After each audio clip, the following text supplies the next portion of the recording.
Hello दोस्तों, good morning दोस्तों। भारतीय रेलवे ने हाल ही में वेटिंग टिकट से लेकर जुड़े नियमों में बदलाव किए हैं। यह कदम यात्रियों को बेहतर सुविधा और यात्रा अनुभव प्रदान करने के लिए उठाया गया है। वेटिंग टिकट की समस्या लंबे समय से भारतीय रेलवे के लिए एक चुनौती रही है।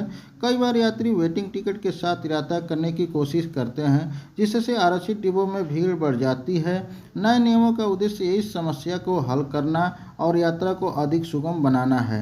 इस वीडियो में हम आपको वेटिंग टिकट के नए नियम, जुर्माने की जानकारी और रेलवे द्वारा की गई अन्य महत्वपूर्ण घोषणाओं के बारे में विस्तार से बताएंगे। दोस्तों, आप लोगों से एक रिक्वेस्ट है कि मेरे चैनल पर पहली बार आए हैं तो मेरे चैनल को सब्सक्राइब करके रख दें और बेल आइकन को दबा दें, ताकि आप लोगों को ऐसे नोटिफिकेशन पहले मिल जाए। तो दोस्तों, आप लोगों को बता दें कि रेल द्वारा पेश किया गया समाधान जो है कि रेलवे मंत्री अश्विनी वैष्णव जी ने घोषणा की है कि वेटिंग लिस्ट की समस्या को 2030 से 2031 तक पूरी तरह से समाप्त कर दिया जाएगा और यह लक्ष्य 2030 और 2031 तक रखा गया है। इसके लिए 3 मल्टी मॉडल आर्थिक कॉरिडोर बनाए जा रहे हैं, जो रेलवे नेटवर्क की क्षमता को बढ़ाएगा। भारतीय रेलवे विभिन्न प्रकार की वेटिंग लिस्ट टिकट जारी करता है। यहाँ उनके बारे में हम जानकारी देते हैं कि पहला है जो जनरल वेटिंग लिस्ट यानी WL। यह सबसे सामान्य प्रकार की वेटिंग लिस्ट होती है, जिसमें कन्फर्मेशन की संभावना बहुत अधिक होती है। दूसरा है दोस्तों RAC, यानी इसमें 2 यात्री एक ही वर्थ साझा करते हैं। यदि कोई कन्फर्म टिकट रद्द होता है तो यह सीट RAC यानी यात्रियों को दी जाती है। तीसरा है पूल कोच वेटिंग लिस्ट, ठीक है। यह उन यात्रियों के लिए होती है जो ट्रेन के बीच के स्टेशनों से यात्रा करते हैं। चौथा है दोस्तों तत्काल कोटा वेटिंग लिस्ट, यानी तत्काल बुकिंग के तहत आने वाली यह सूची कम कन्फर्म होने वाली होती है। पांचवा है दोस्तों रिमोट लोकेशन वेटिंग लिस्ट यानी RLWL।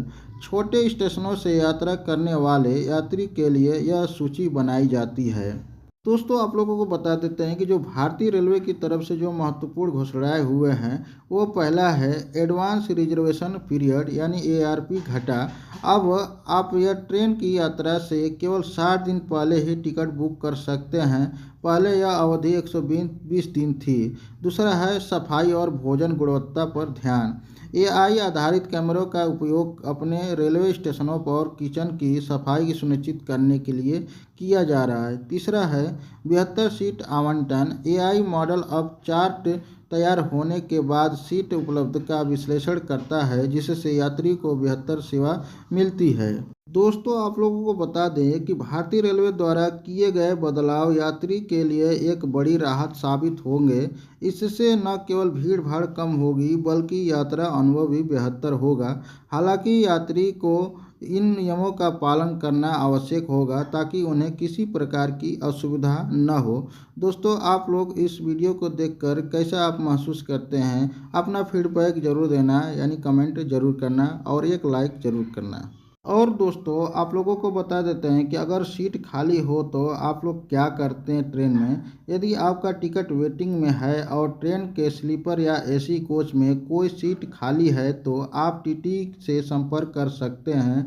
TT आपको वह सीट आवंटित कर सकता है, बशर्ते वह उपलब्ध हो। इसके लिए अतिरिक्त शुल्क नहीं देना या लिया जाएगा। नई तकनीक का जो उपयोग इस समय हो रहा है दोस्तों, भारतीय रेलवे अब AI तकनीक का उपयोग कर रहा है, ताकि वेटिंग लिस्ट की लंबाई कम की जा सके। यह तकनीक यह सुनिश्चित करेगी कि केवल सीमित संख्या में ही वेटिंग टिकट जारी किया जाए। दोस्तों, जो वेटिंग टिकट पर नए नियम लागू हुए हैं, उसके बारे में आपको बता देते हैं कि भारतीय रेलवे ने वेटिंग टिकट से जुड़े कई नए नियम लागू किए हैं। इन नियमों का उद्देश्य यह सुनिश्चित करता है कि केवल कन्फर्म टिकट वाले यात्री ही आरक्षित डिब्बों में यात्रा कर सकते हैं। इसका जो कुछ मुख्य बदलाव है दोस्तों, उसके बारे में बता देते हैं। पहला है वेटिंग टिकट पर यात्रा प्रतिबंध। अब वेटिंग टिकट वाले यात्री आरक्षित कोच में यात्रा नहीं कर सकते, क्योंकि यदि कोई यात्रा ऐसा करते हुए पाया जाता है तो उसे अगले स्टेशन पर उतार दिया जाएगा और जुर्माना भी लगाया जाएगा। दूसरा है ऑनलाइन बुकिंग पर रिफंड। IRCTC के माध्यम से ऑनलाइन बुकिंग किए गए वेटिंग टिकट यदि कन्फर्म नहीं होते हैं तो उनका पैसा स्वचालित रूप से वापस कर दिया जाएगा। तीसरा है जुर्माना और दंड। स्लीपर कोच में वेटिंग टिकट पर यात्रा करने पर जुर्माना 250 का न्यूनतम जुर्माना लगेगा। एसी कोच में यह जुर्माना 440 तक हो सकता है। और चौथा है जनरल कोच में अनुमति। वेटिंग टिकट वाले यात्री केवल जनरल कोच में ही यात्रा कर सकते हैं। आरक्षित डिब्बों में प्रवेश की अनुमति नहीं दिया जाएगा।